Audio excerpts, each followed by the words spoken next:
Good morning, happy Friday, everyone. Welcome to the Rangers Review morning briefing. It is Friday, the 18th of October, and I'm pleased to say we're joined by Adam Thornton. Joins us. Not been on the morning briefing for a while. Adam, how's it going?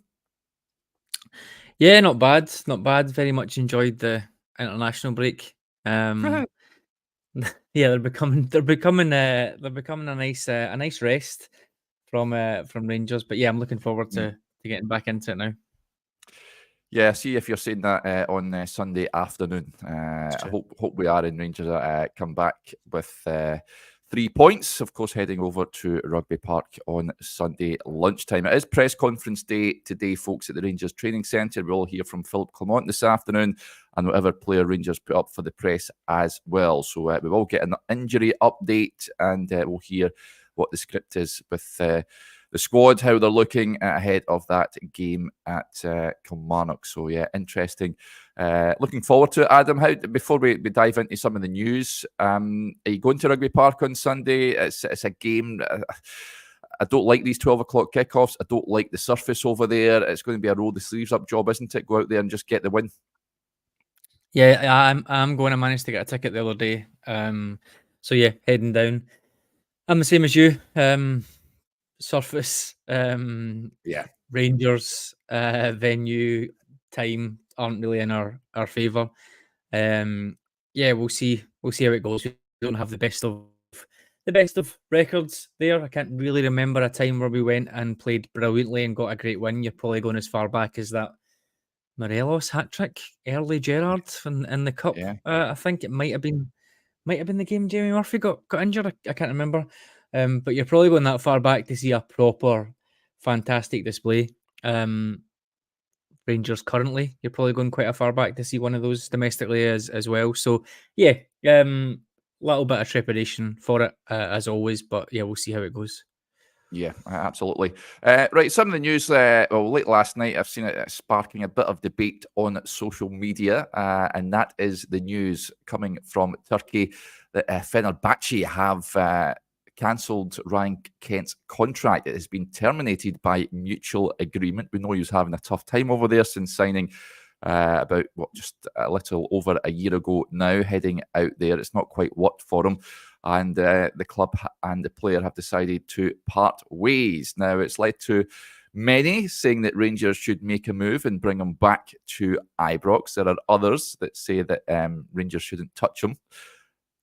Where do you stand on that? Just to clarify as well, folks, a lot of people saying that Rangers can buy him, bring him in if they were to make a move and he could play immediately. That is not the case. If he was released prior to the window closing, then he would have been a free agent and Rangers could play him immediately, or any other club could play him immediately. They would register him.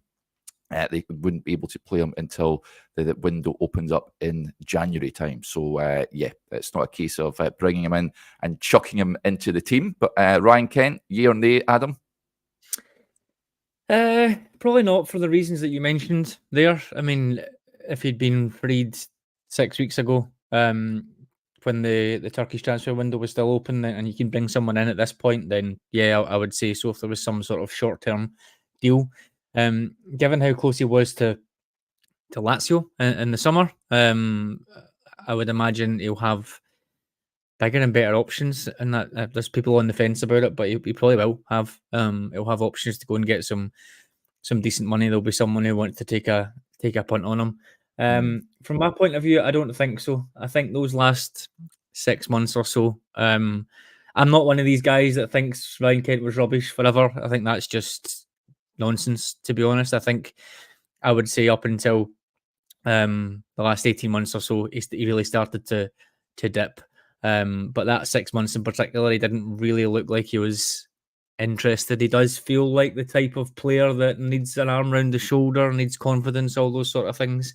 Yeah, for the wages probably that he would want, signing on fees, all that sort of stuff, the age he is, probably not. I would hope, particularly given Neil Coppin's comments during the week there, I would hope that there's probably better value in the market at this stage, if it's a contract expiring in the summer and we can get someone in for the same amount of money as you might pay on Ryan Kent's signing on fee, for example, we get someone in January that's going to be younger, hungrier, more to prove, bigger potential upsides in terms of selling on, etc., then I think that would be something that I would prefer to do at this stage. But like you said, if it was coming in right now for a short-term spell, yeah, fine, but that's impossible. Mm. Yeah, he'll be 28 in a few weeks, as Scott Wilder says. How old is he? So, yeah, he's 27 just now. He's 28 on the 11th of November. And, yeah, I don't think you will be short of offers either, Adam. There'll be a number of clubs down south as well that imagine will be keen on having a chat with Ryan and his representatives about potentially making a move. Always felt that the move to Fenerbahce was one that, I mean, doesn't really work for many players that head out there, British-based players that head out to Turkey. We've seen John Lundstrom getting a bit of heat from, I think, the Trabzonspor sporting directorate a few weeks ago as well. Others have went out there, not quite worked. Remember, Alan McGregor went out there, Kenny Miller went out there, remember. Chris Boyd went out there as well. It's an environment that doesn't necessarily suit many British players out there, Adam. Yeah, it's a weird one. I think the only thing I would say is there's not many of those players that have Rangers connections that have went to one of the big, huge clubs. Yeah. In this sense, like a Fenerbahce type. So, maybe there's an element of it being a little bit different. You would have thought, but no. I think it is one of these places that it's seen as not a retirement home per se, but it's seen as somewhere that you can get more wages than you can in most of Europe.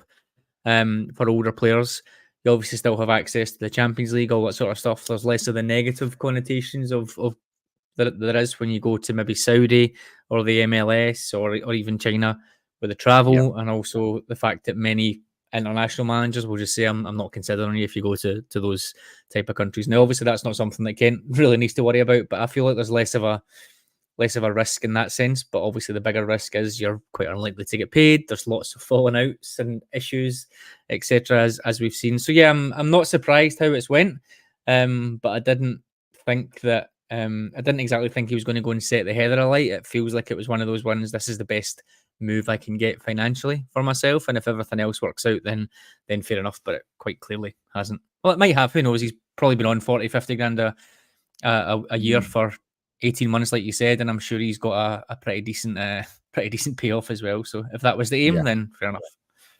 Yeah, the previous manager at Fenerbahce didn't fancy him. Mourinho certainly didn't fancy him when he came in there in the summer as well. Lots of points, as you can imagine, in the comments regarding Kent. David with a point here, he says, regarding Kent, can we really trust him to work hard for us?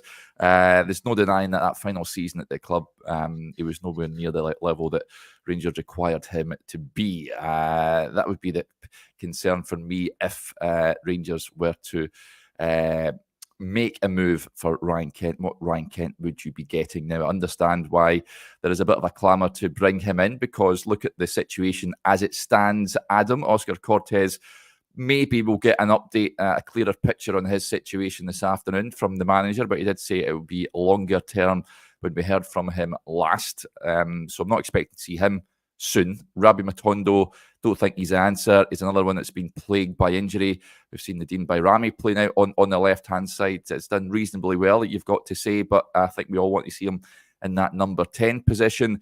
There's been calls for Jefte to be pushed up at left wing, especially now, I guess, with Ridvan on the verge of returning. You can understand that there's a bit of a clamour to bring another option in there.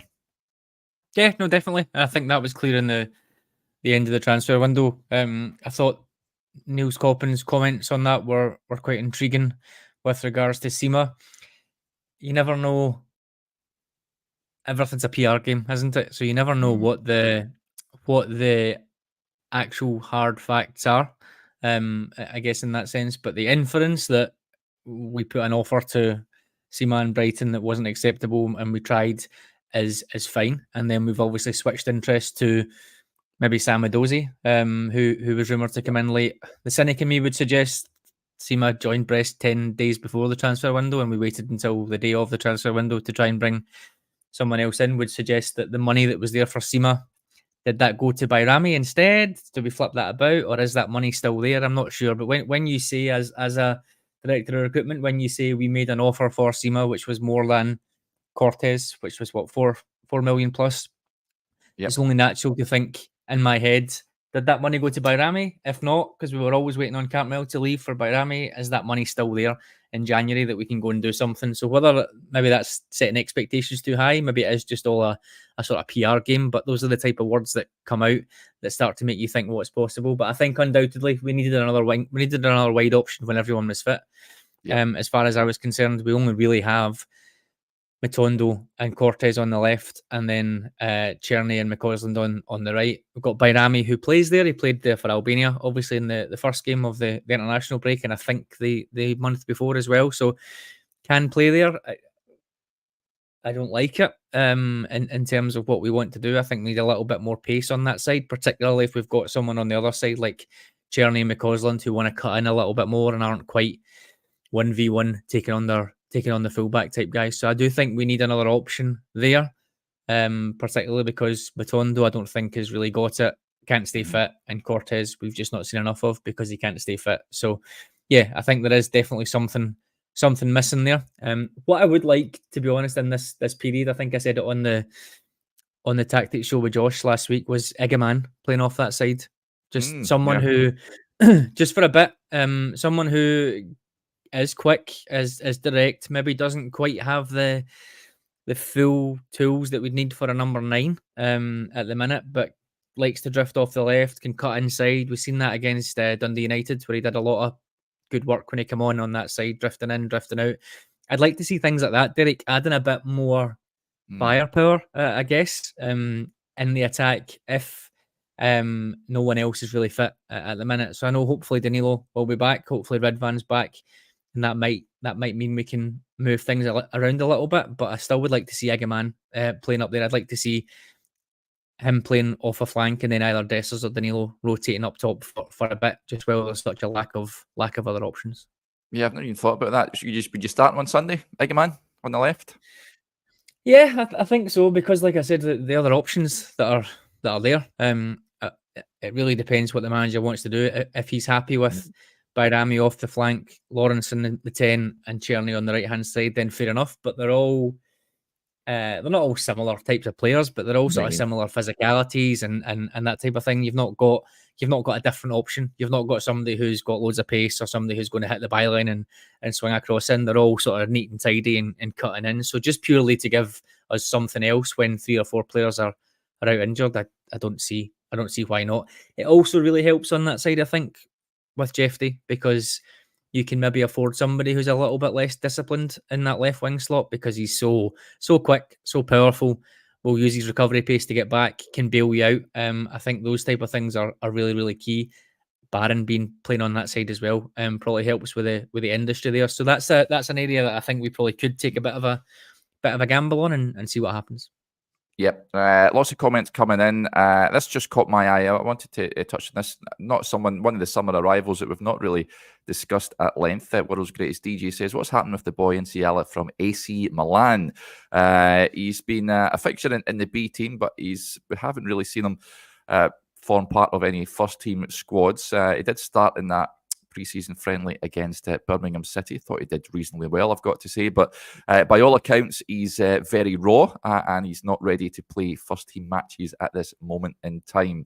Were you expecting to see more of him by now, Adam? Do you know, I think when I did the scouting article for you guys back in the summer, and that was sort of my vibe was, he looks pretty talented, has not played a single moment of professional football, so it's going to be one for the future, but I must admit, I thought something of him by now, whether that's even coming off the bench in a game or maybe starting a game and getting an hour at home. Maybe it's just been because we haven't had a lower league cup fixture yet. So maybe it's just one of those things where we're not playing very well. It's very rare that we're 2 or 3 goals up. And there's maybe not an opportunity to sort of throw him in. But I must admit, I'm surprised we've not seen even off the bench in 1 or 2 games yet. Yeah. By all accounts, he's a tremendous athlete, but it's just developing him in a football sense. So that may take some time. Another few points coming in. Teddy with a point here, he says, forget Kent, what's happening with King, Rice, Fraser, McKinnon, McCausland, Lovelace, Stevens, etc. Rhyming off a number of the young lads, of course. Interestingly, Ross McCausland, Michael O'Neill did say he would be part of the Northern Ireland squad for their second match during the week. I can't remember who they played, but he missed the first game because of a slight knock, but he wasn't part of that squad either during the week. So we should get an update from the manager on Ross McCausland. The others, we just rarely see. Adam, I've got to say, I've discussed these lads before, and for me, they really need to start thinking about their future. Well, McKinnon, not so much. Stevens, not so much. They are slightly younger, of course. Lovelace is another that I would like to think is knocking on that first team door about being involved at points. But the likes of Rice as well, I never noticed Rice in there. But King, he's not mentioned Lowry in there. King, Lowry, Devine, Fraser, these guys for me should be looking for moves in January. Cole McKinnon's actually older than you think. I think he's older than all of them. I think he's nearly 22. So he's I think if those guys were going to get an opportunity in it, then they would have now, for whatever reason.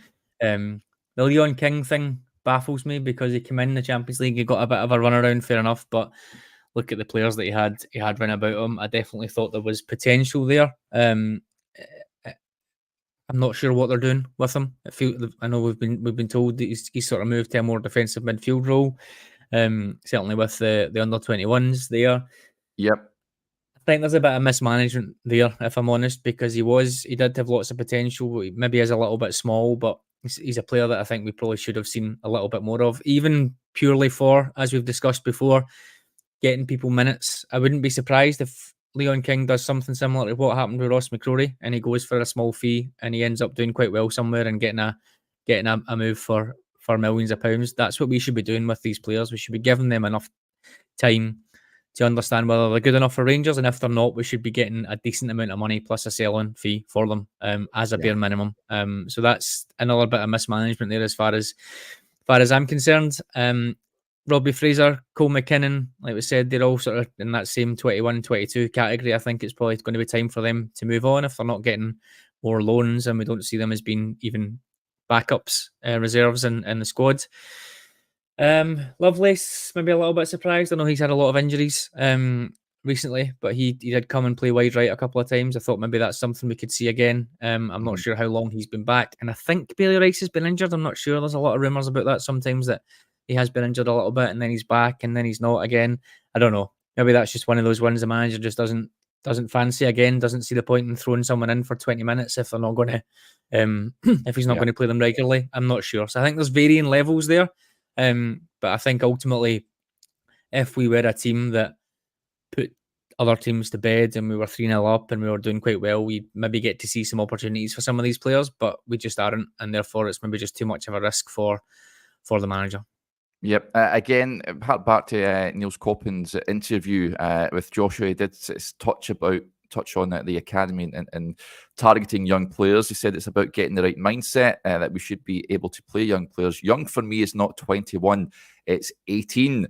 Getting that mindset is key. Maybe he'll drown a bit while he tries to swim, and that will be the next step. Protecting our academy players for too long and keeping them in a safe environment. They're not going to be the players who manage regular minutes. That's the step we have to take.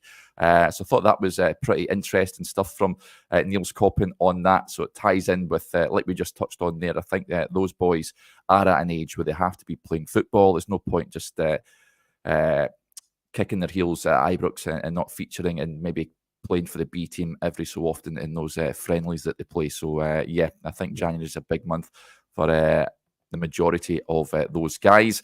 And Macca sums it up. He says, Macca said 18 is a young player for them. The rest should be getting a game or moved out. The other big point from Coppin, the Blue Nose Sparky gets in touch. He says, what players do you think Niels Coppin was talking about and who will be leaving in the next window? There will be a bit of movement, of course, in January, Adam. Rangers still need to strengthen. There's no doubt about that. There will be players moving on. Off the top of your head, we just touched on the young lads there. Any experienced pros you expect to be moving on when we hit January time?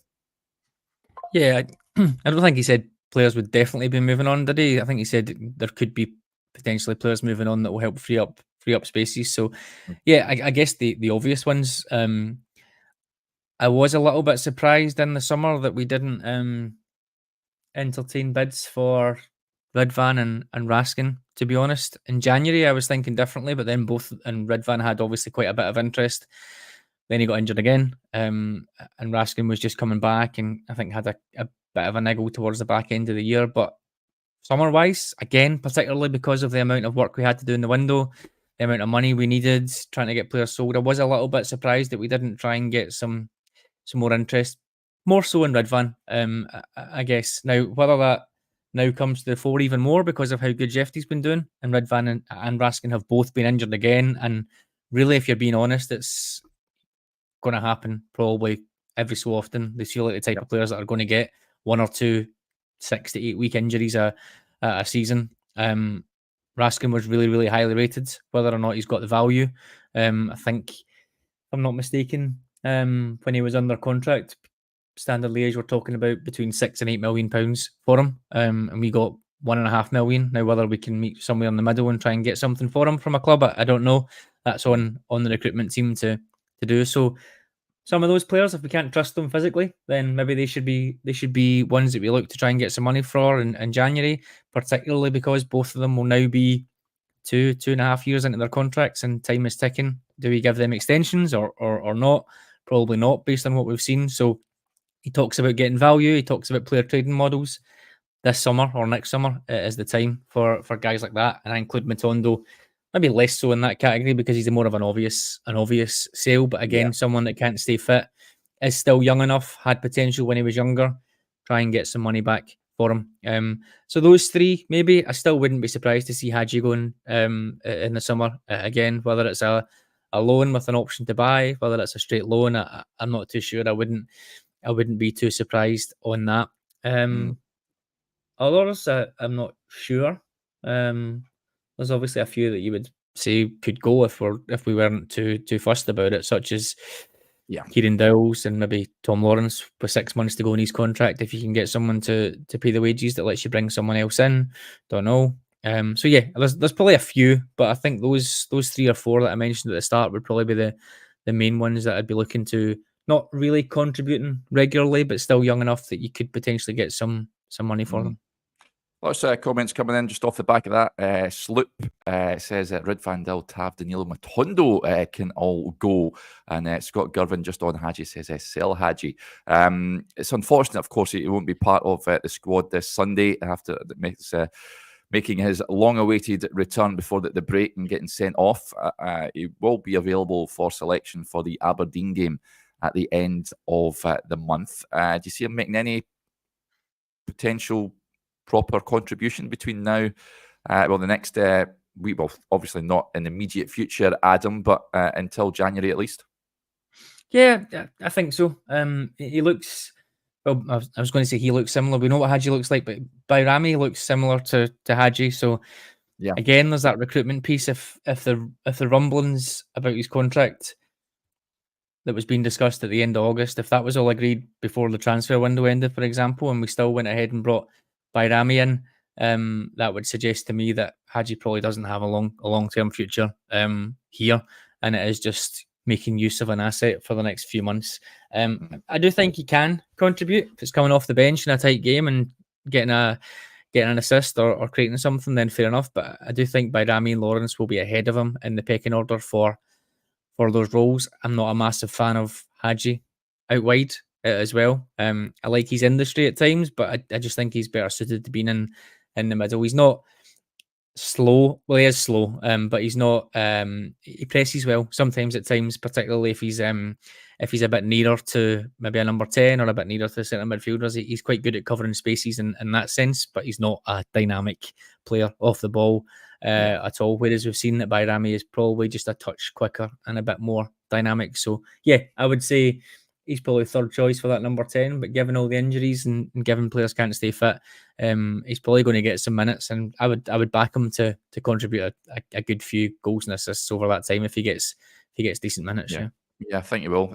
Team for Sunday then, we touched on, you want Hamza Igaman on the left-hand side. Defence, big, I mean, with the big debate about Tav rears its head again, especially now given, well, Casemiro has impressed every time he's got an opportunity in a Rangers jersey, and given the fact he got 2 assists for the Netherlands the other night there as well.